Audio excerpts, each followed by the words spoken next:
Good afternoon, everyone, and welcome to this session. And it's my absolute pleasure to introduce you to Stephanie here today.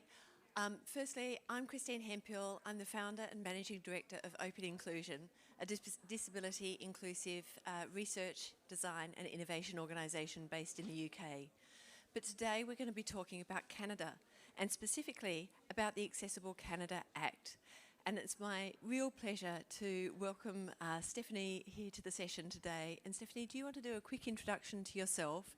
And for those that don't yet know Stephanie, the context within which we're going to talk about the Act today. Sure. Thank you, Christine. So I'm Stephanie Cadieux. I'm the Chief Accessibility Officer for Canada. What that means is I'm an independent advisor to the Minister responsible for the Accessible Canada Act. And my job is to provide advice and guidance and monitor the rollout of the Act towards its goal of a barrier-free Canada by 2040. And if we think about, the ambitiousness of that goal, even though 2040 seems a long time ago, it is coming at us fast and the barriers are many.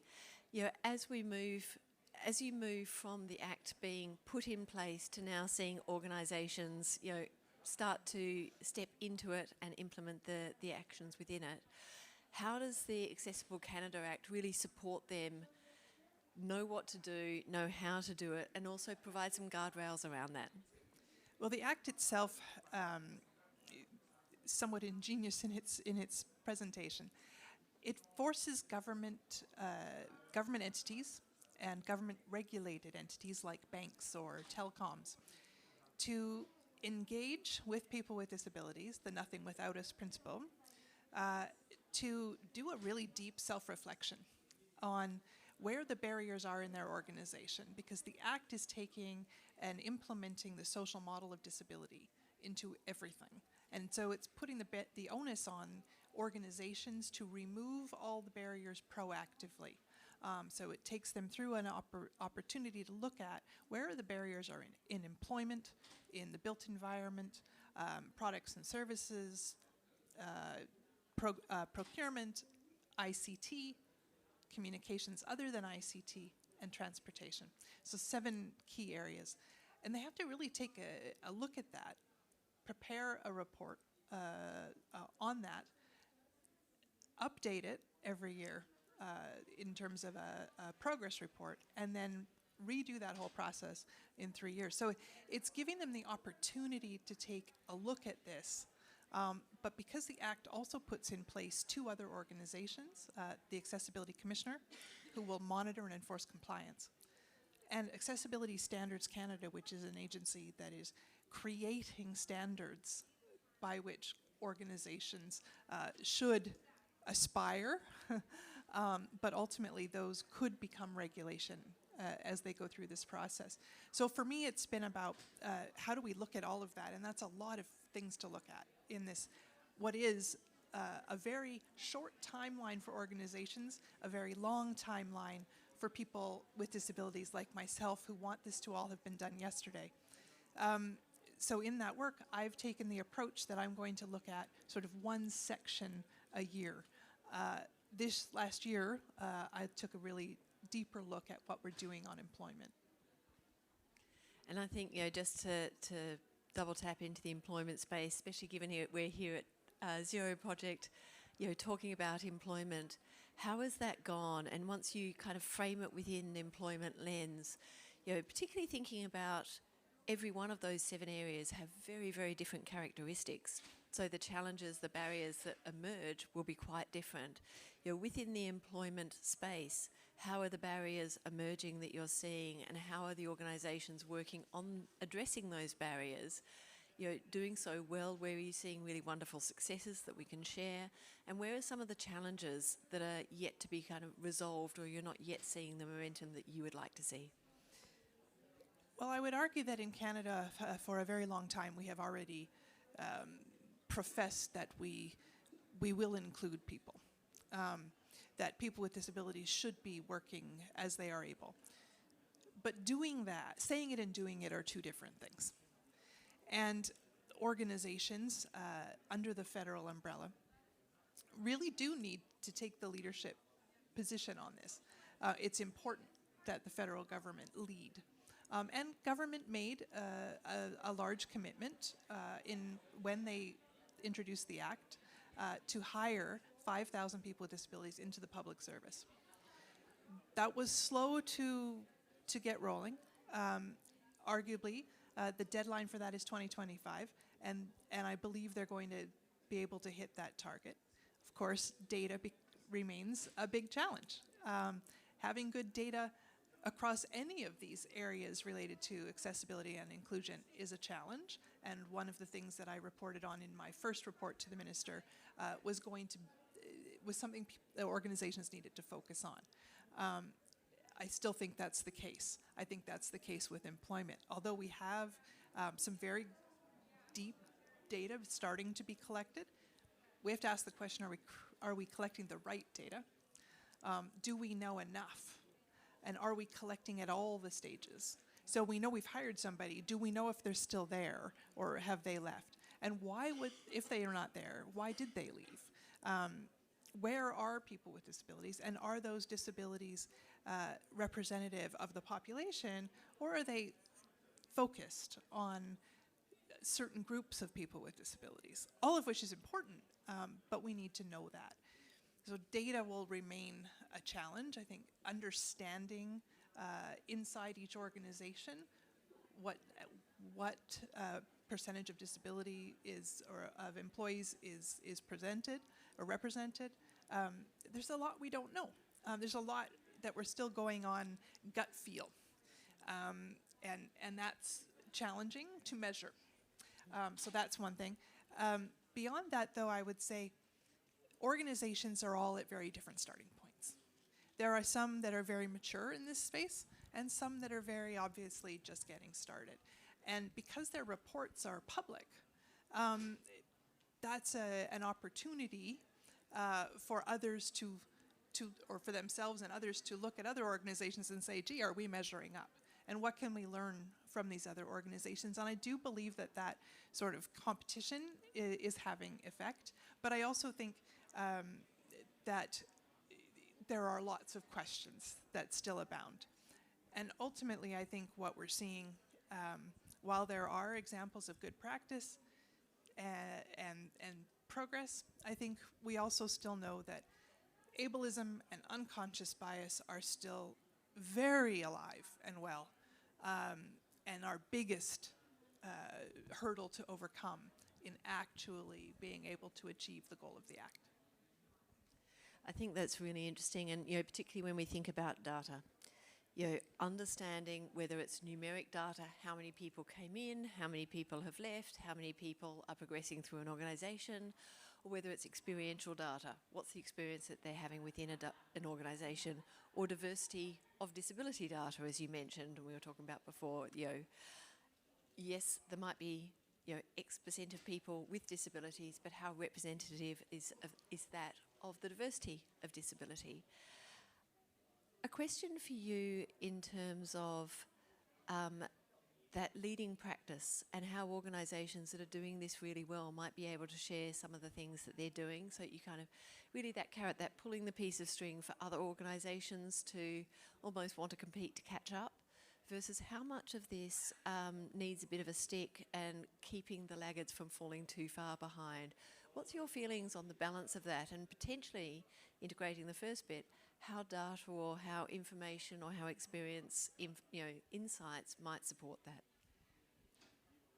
Well, I think what we see is there are examples of good practice, right? There are examples of organizations, be that in the public sector or in the private sector, where they're doing good things, and we just know that. We know that the access to training and understanding and learning about disability is really important. We know that storytelling is really important in helping people understand something that they may not themselves have yet had the opportunity to experience. And so there are good examples of that going on. There are good examples of organizations where they are making training mandatory across their organization. And I think that's something that's leading by example. There are organizations that are looking at the accommodation and adjustment process and saying, well, this isn't really working. Why is that? And why is it that we have to prove disability to provide the adjustment rather than just offer adjustments to anyone who needs them? How are we moving to that default to yes position of what do you need to be successful? And how do we help ensure that for you in our organization? There are examples of that both inside the public, inside government, of that work underway and starting to take root. But we're a long way from where we need to be. We're seeing lending libraries of equipment so that people can test things and try things and learn, because people with disabilities themselves may not know about the tools that could help them be more productive, enjoy their job better, and do more. So I think it's a learning on all sides, which I think sometimes isn't understood. So that's important. Beyond that, I revert to we have a long way to go. But when the leadership takes an active role in stating that this is important, in modeling inclusion, whether that be because a board member of an organization is willing to put their hand up and say, I have a disability, it makes it okay for other people. And that piece, that safety piece about creating a culture where accessibility and inclusion is the norm, that's where it starts. I think that's so important. We hear so often, here at Zero Project, people talking about exactly that. Leadership and culture are required for good things to happen and to actually be deeply embedded within real change, not performative change. When we think about some of the other elements, and I love the kind of the nature of the 7 elements you mentioned before that sit within the ACA, even if you just think about employment at the centre, education's required, transport is required, a built environment is required, ICT that works for people is required, communication tools that work are required, and so are procurement practices to bring these things into an organisation that are going to work for the broader space of humans in that organisation. So when you kind of think about that on any one of those, if you put transport in the centre, I'm sure you could equally draw in all of those pieces. How does that interrelated nature between the 7 elements work, and how do you, with so much across each of them, but the interrelation between them, support each other, pull them forward, but also cause complexity? I think the reality is it is complex, and we also have to accept that, and we have to be honest about that. This will not happen overnight. The work will not happen overnight, nor will it ever really be over. And the reason I chose employment first was twofold. One, because people with disabilities in the consultations government held before the Act was released, and before it was even written, people with disabilities said, employment's where I need you to focus, government. So that was one.